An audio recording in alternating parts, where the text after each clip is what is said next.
Hello everyone. Today I will be demonstrating my AI-powered web application built using JavaScript and the Google Gemini API. This project includes three main features. One is Ask Me Anything.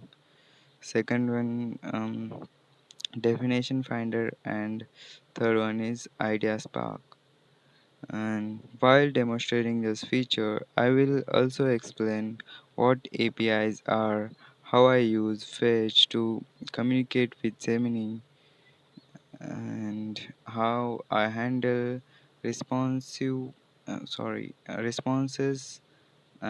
the ES6 JavaScript concepts used through the projects. So let's start.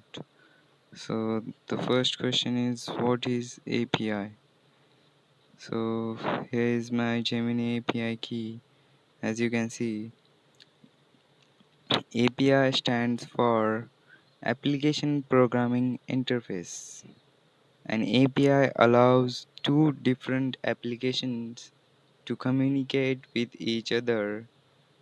And in this project, my web application sends a request to Gemini's API.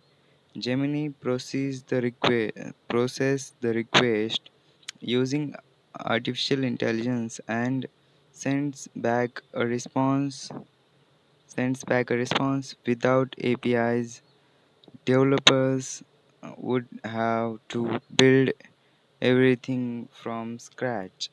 APIs allows us to use powerful services such as AI, maps, payments, and weather data inside our applications.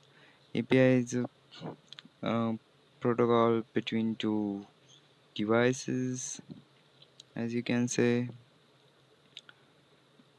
What is an API key? So, to access Gemini, I need an API key. An API key is a unique identifier that authenticates my applications application and allow it to use the Gemini service.